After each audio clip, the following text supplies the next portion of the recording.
Selamat pagi anak-anak, bagaimana keadaannya? Semoga kita selalu sehat ya. Dan ingat, mulailah hari dengan berdoa supaya kita selalu dilindungi oleh Tuhan. Nah, pembelajaran kita masih sama tentang puisi.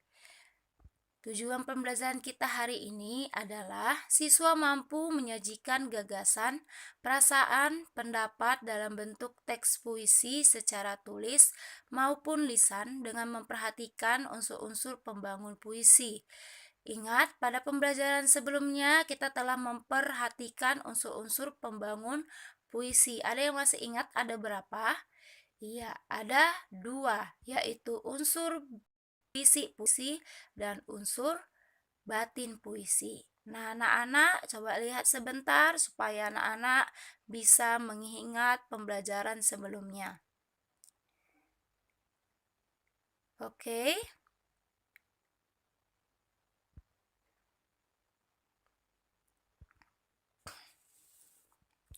Nah, ini bagian daripada majas. Ini bagian dari rima, makna kias atau konotatif, makna lambang atau simbol. Ada yang masih ingat ini unsur pembangun apa? Iya, ini adalah unsur pembangun daripada fiksi.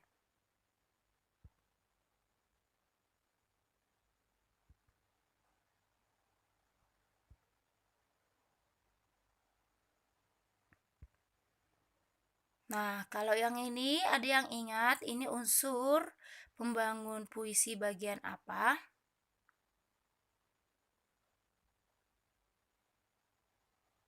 Iya, ini adalah unsur batin puisi.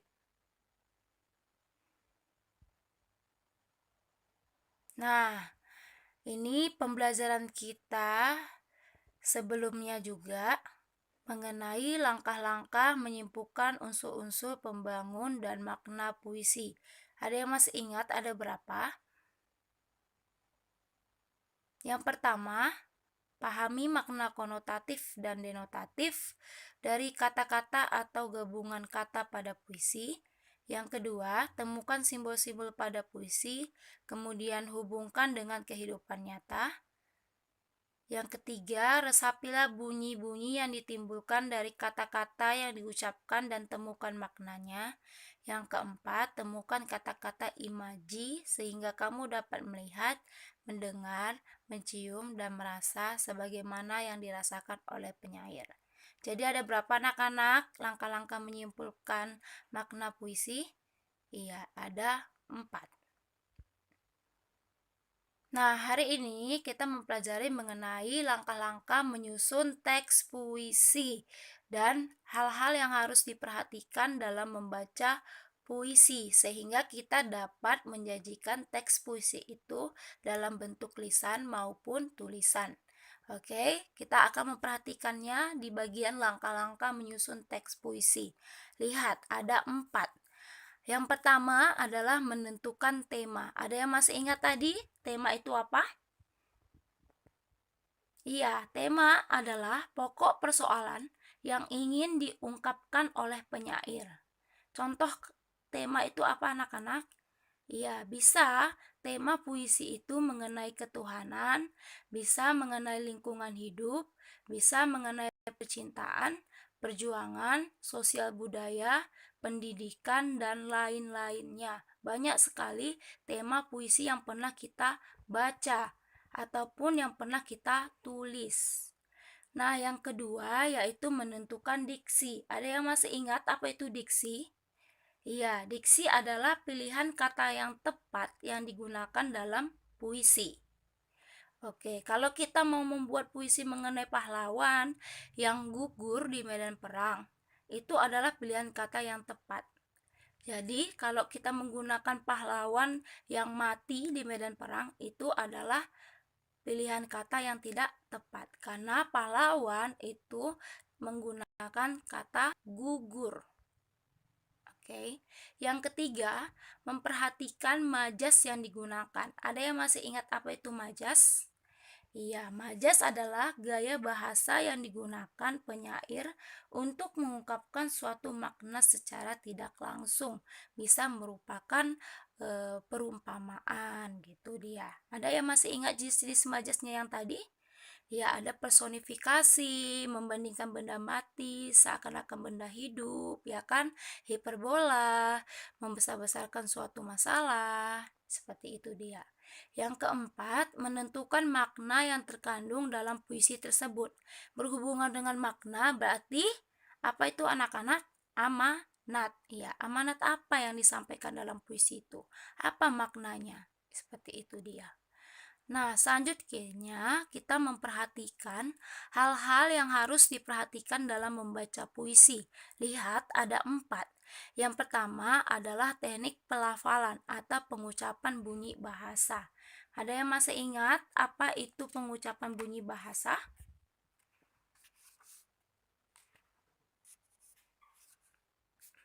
Ya, bunyi bahasa itu bisa menggunakan nada rendah pada saat ekspresi sedih. Bisa menggunakan nada tinggi pada saat ekspresi lagi emosi. Seperti itu dia. Jadi, bunyi bahasa itu harus jelas. Nah, yang kedua yaitu teknik intonasi, yaitu naik turunnya pengucapan kalimat. Nah, jadi larik-larik puisi tidak diucapkan dengan datar, tetapi ada lagunya. Kadang datar, kadang naik, dan kadang turun. Nah, teknik intonasi ini juga dapat dilatih dengan olah suara. Yang ketiga yaitu teknik ekspresi atau berhubungan dengan wajah. Nah, ungkapan wajah itu di dalam puisi harus berbeda, ya kan? Ketika membawakan puisi yang bernuansa gembira dengan puisi yang bernuansa sedih, itu ada bedanya. Itu tergantung dengan ungkapan wajah kita. Selanjutnya ada teknik gestur atau gerak-gerik tubuh, yaitu berkaitan dengan perpindahan tubuh atau anggota tubuh. Nah, teknik gestur ini dapat dilatih dengan olah gerak, baik itu tangan, baik itu kaki, baik itu pinggul. Nah, seperti itu dia hal-hal yang harus diperhatikan dalam membaca puisi. Oke, kita juga bisa membaca puisi dengan deklamasi, yaitu cara membaca puisi di depan umum tanpa membawa teks puisi, karena puisi sudah dihafalkan sebelumnya, disertai dengan ekspresi dan gestur, ya, disertai dengan ungkapan wajah dan gerak-gerik tubuh. Nah, ini dia langkah-langkah dalam mendeklamasikan puisi. Ada 6 anak-anak, perhatikan. Yang pertama ada konsentrasi atau pemusatan pikiran saat membaca. Kita harus fokus ketika kita membaca puisi itu. Yang kedua, kita berlatih vokal sebelum membacanya. Iya, berhubungan juga dengan apa? Intonasi. Yang ketiga yaitu memperhatikan kejelasan artikulasi saat membaca. Oke, cukup mengerti ya, Nak? I, U, E, O-nya itu jelas. Yang keempat, memperhatikan kata-kata yang perlu penekanan. Ya, menggunakan emosi, bisa menggunakan nada yang rendah juga bisa ketika ekspresinya sedih. Seperti itu dia. Nah, yang kelima, menyesuaikan ekspresi dengan tema atau isi puisi yang dibaca. Oke, cukup jelas ya. Yang terakhir, yang keenam, menyesuaikan gerak anggota badan dengan puisi yang dibaca. Berarti badan kita bergerak, tangan kiri kadang tangan kanan, seperti itu dia. Juga bisa mainkan kaki kanan ataupun kaki kiri. Nah, itu dia mengenai langkah-langkah dalam mendeklamasikan puisi.